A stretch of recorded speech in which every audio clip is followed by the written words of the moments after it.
Sir, ಈಗ ಒಬ್ಬ ಜನಪ್ರತಿನಿಧಿಯಾಗಿ ನಾವು ಗಮನಿಸ್ತಾ ಇದ್ದಂಗೆ ಒಬ್ಬೊಬ್ಬರು ರೆಸ್ಟೋರೆಂಟ್ಗಳಲ್ಲಿ ಅವರ ಬರ್ತ್ಡೇ ಪಾರ್ಟಿಯನ್ನು ಮಾಡ್ತಿರ್ತಾರೆ. ಬಟ್ ನೀವು ಜನಾನುರಾಗಿಯಾಗಿ ಜನರಿಂದ ಜನರಿಗಾಗಿ ಜನರಿಗೋಸ್ಕರ ಅಂತ ಕೆಲಸಗಳನ್ನ ಮಾಡ್ತಾ ಇದ್ದೀರಿ.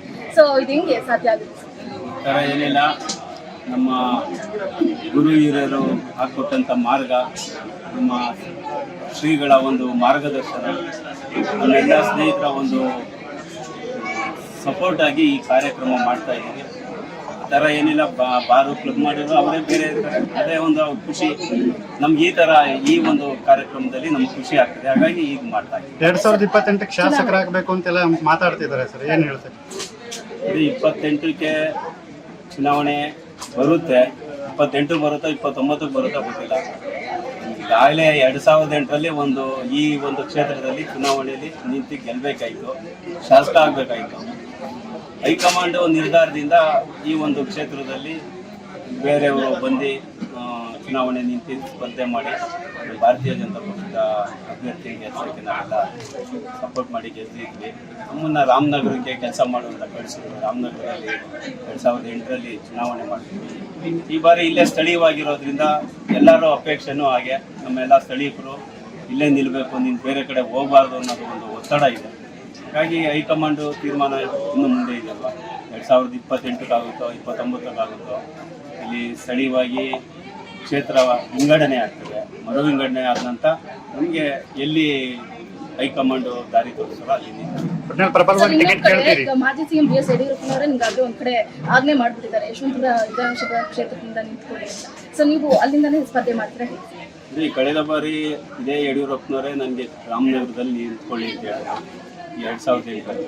ಇದೇ ಯಡಿಯೂರಪ್ಪನವರು ನಮ್ಮ ಮಾರ್ಗದರ್ಶಕರು, ನಮ್ಮ ಗಾಡ್ ಫಾದರು, ನಮ್ಮ ದೇವರು ಅಂತ ಹೇಳೋಕ್ಕೆ ನಾವು ಇಷ್ಟಪಡ್ತೀವಿ. ಅವ್ರು ಹೇಳಿದ್ದಾರೆ, ಅವ್ರ ಬಾಯಲ್ಲಿ ಬಂದಿದ್ದು ಆಗುತ್ತೆ, ಮುಂದಿನ ದಿನದಲ್ಲಿ ಅದು ಹಾಗೆ ಆಗುತ್ತೆ. ಸರ್, ಕೊನೆಯದಾಗಿ ನೀವು ಯಾವ ರೀತಿ ತಯಾರಿ ಮಾಡ್ಕೊಳ್ತಾ ಇದ್ದೀರಾ? ಇನ್ನು ಚುನಾವಣೆ ಸ್ವಲ್ಪ ದೂರ ಇದೆ, ಸೊ ಅದಕ್ಕೆಲ್ಲ ಪ್ರಿಪರೇಷನ್ ಹೆಂಗಿದೆ? ತಯಾರಿನೇ ಅಲ್ಲ ರೀ, ದಿನ ಬೆಳಿಗ್ಗೆ ಎದ್ರೆ ಕ್ಷೇತ್ರದಲ್ಲೇ ಇರ್ತೀವಿ, ಕ್ಷೇತ್ರದ ಮನೆ ಕ್ಷೇತ್ರದಲ್ಲೇ ಇದ್ದೀವಿ, ಹುಟ್ಟು ಬೆಳೆದಿರೋದು ಕ್ಷೇತ್ರದಲ್ಲೇ. ಎಲ್ಲ ಕಾರ್ಯಕರ್ತರುಗಳು, ನಮ್ಮ ಸಮಾಜಮುಖಿಯಾಗಿರ್ತಕ್ಕಂಥ ನಮ್ಮೆಲ್ಲ ಜನರ ನಡುವೆ ಬೆಳಗ್ಗೆ ಎದ್ದು ಒಡನಾಟ ಇದೆ. ಕೆಲಸ ಮಾಡೋಂಥದ್ದೇನು, ಇವಾಗ ನಾವು ಭಾರತೀಯ ಜನತಾ ಪಕ್ಷದಿಂದ ಒಂದು ಅಭ್ಯರ್ಥಿನ ಗೆಲ್ಸಿದ್ದೀವಿ. ಆ ಗೆದ್ದಂಥ ಅಭ್ಯರ್ಥಿ ಬೇರೆ ಪಕ್ಷಕ್ಕೆ ಹೋಗಿದ್ದಾರೆ.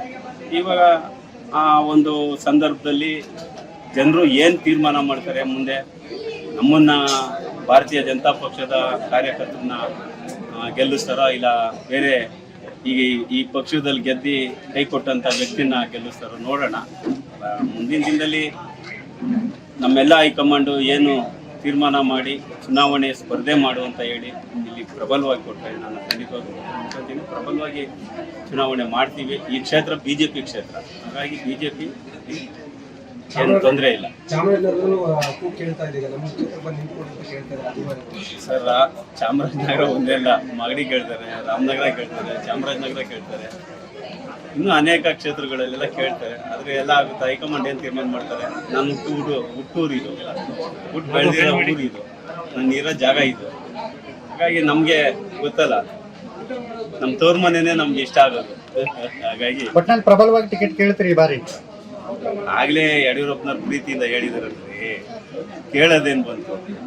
ಈಗಾಗಲೇ ನನ್ನ 2008ರಲ್ಲಿ ರಾಮನಗರ ಕಳಿಸಿದಾರಲ್ಲ, ಇದೇ ಯಡಿಯೂರಪ್ಪನವರೇ ಕಳಿಸಿದ್ವಿ. ಅವರ ಒಂದು ಮಾತಿಗೆ, ಅವರ ಒಂದು ಗೌರವಕ್ಕೆ ನಾವು ಯಾವತ್ತೂ ಧಕ್ಕೆ ತರಲ್ಲ. ಅವ್ರು ಏನು ಹೇಳ್ತಾರೆ ಅದಕ್ಕೆ ನಾವು ಬದ್ಧವಾಗಿದ್ದೀವಿ. ಹೆಸರಿನ ನಿಮ್ಮ ಅಭಿಮಾನಿಗಳು, ನಿಮ್ಮ ಬೆಂಬಲಿಗರು ಇಷ್ಟೊಂದೆಲ್ಲ ಅಂದರೆ ಯಾವುದೇ ಆಗಿರ್ಬೋದು, ಅನ್ನ ಸಂತರ್ಪಣೆ ಆಗಿರ್ಬೋದು, ಅಂಗವಿಕಲರಿಗೆ, ಶಾಲಾ ಮಕ್ಕಳಿಗೆ ಉಚಿತವಾಗಿ ಫ್ರೀಯಾಗಿ ಏನೋ ಒಂದು ಸಹಾಯವನ್ನು ಮಾಡ್ತಾ ಇದ್ದಾರೆ. ಸೊ ಅವರ ಬಗ್ಗೆ ನೀವು ಹೇಳಲೇಬೇಕಾಗಿದೆ. ಅವರು ಅದ್ರ ಬಗ್ಗೆ ಎಲ್ಲ ಸ್ನೇಹಿತರು, ಅದರೊಳಗೂ ಇಂಥ ಸ್ನೇಹಿತರು ಪಡೆದಿರೋ ನಾನು ಒಂಥರ ಅದೃಷ್ಟ.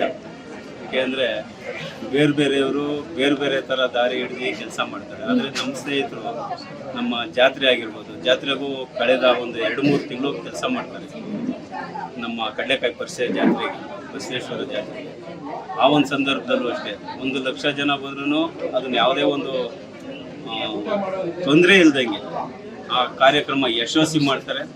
ಆ ಒಂದು ಬಸವೇಶ್ವರ ಜಾತ್ರೆಯಿಂದ ನಮ್ಮೆಲ್ಲ ಸ್ನೇಹಿತರುಗಳು ಈ ಒಂದು ಸಮಾಜಮುಖಿ ಕೆಲಸ ಮಾಡಬೇಕು, ಸೇವೆ ಮಾಡಬೇಕು. ಏಕೆಂದರೆ ನಮ್ಮವೆಲ್ಲ ಜಮೀನುಗಳಿದ್ದಂಥ ನಾವು ರೈತರುಗಳು ಇವತ್ತು BDA ಮತ್ತು KDB ಎಲ್ಲ ಅನೇಕ ರೀತಿ ಭೂಸ್ವಾಧೀನ ಆಗಿದ್ದಾವೆ.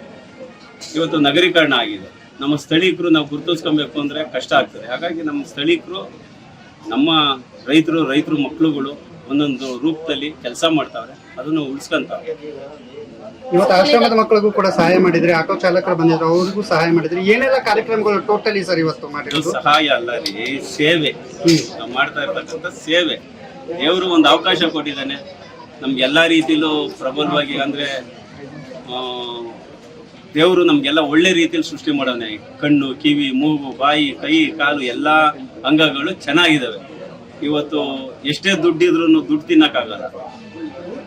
ಏನು ಒಂದು ಸ್ವಲ್ಪ ರೈತ ಬೆಳೆದಿದ್ದ ಅನ್ನ ಬೆಳೀತಾರೆ, ಅದನ್ನ ತಿನ್ಬೇಕೇ ವಿನ ನಾವು ದುಡ್ಡು ತಿನ್ನಕ್ಕಾಗಲ್ಲ. ಆ ಸೇವೆ ಮಾಡೋಕ್ಕೆ ನಮ್ಮ ಸ್ನೇಹಿತರು ಎಲ್ಲರೂ ಆಸೆ ಪಟ್ಟವ್ರೆ, ಮಾಡ್ತಾವ್ರೆ. ಅದು ನಮಗೆ ಖುಷಿ ಆಗ್ತದೆ. ನಮ್ಮ ಒಂದು ನೇತೃತ್ವದಲ್ಲಿ ನಮ್ಮ ಒಂದು ಹೆಸರು ಮೇಲೆ ನಡೆಸ್ತಾರಲ್ಲ, ಅದಕ್ಕೆ ನಾನು ಆಭಾರಿ. ಮತ್ತೆ ಅವ್ರಿಗೆ ಯಾವತ್ತು ಕೃತಜ್ಞನಾಗಿರ್ತೀನಿ. ಸರ್, ಕೊನೆಯದಾಗಿ ಕಾರ್ಯಕ್ರಮ ಇವತ್ತು ಯಾಕೆಂದ್ರೆ ಆಟೋ ಡ್ರೈವರ್ಗಳಿಗೆ ಇವತ್ತು ವಿಶೇಷವಾಗಿ ಮಾಡಬೇಕು ಅಂತ ನನ್ನ ಎಲ್ಲ ಸ್ನೇಹಿತರು ಯಾಕಿದೆ ಹೇಳೋದು ಅಂತಂದರೆ, ನಾನು ಒಂದು ಕಾಲದಲ್ಲಿ ಆಟೋ ಡ್ರೈವರ್ ಆಗಿದ್ದೆ, ಆಟೋ ಓಡಿಸಿದ್ದನ್ನು. ಇದೇ ಕೆಂಗೇರಿಲೇ ಆಟೋ ಡ್ರೈವರ್ಗಳು ಅನೇಕ ಜನರು ಇವತ್ತು ನನ್ನ ಜೊತೆ ಇದ್ದರು. ಅವರೆಲ್ಲ ಖುಷಿ ಪಟ್ಟರು. ಯಾಕೆ ಮಾಡಬಾರ್ದು ಅನ್ನೋ ಒಂದು ಉದ್ದೇಶದಿಂದ ಆಟೋ ಡ್ರೈವರ್ಗಳಿಗೆ ಈ ಒಂದು ಸಂದರ್ಭದಲ್ಲಿ ಸೇವೆ ಸಲ್ಲಿಸಿದ್ದೀವಿ. ಆ ರಂಗದಲ್ಲಿ ಏನು ಕಷ್ಟ ಸುಖ ಗೊತ್ತಿದೆ, ಆ ಒಂದು ಕಷ್ಟ ಸುಖನ ಮುಂದಿನ ದಿನದಲ್ಲಿ ನಾವು ಯಾವ ರೀತಿ ಅವ್ರಿಗೆ ಅನುಕೂಲ ಮಾಡಿಕೊಡ್ಬೇಕು ಅನ್ನೋದು ನಮ್ಮೆಲ್ಲ ಸ್ನೇಹಿತರಿಗೂ ಗೊತ್ತಿದೆ, ನಮಗೂ ಗೊತ್ತಿದೆ. ಹಾಗಾಗಿ ಅವ್ರಿಗೂ ಒಂದು ಗೌರವ ಮತ್ತು ಕೃತಜ್ಞತೆ ಸಲ್ಲಿಸೋಣ ಅಂತ ಈ ಒಂದು ಕಾರ್ಯಕ್ರಮ ಅಂದ್ಕೊಂಡಿದ್ದು.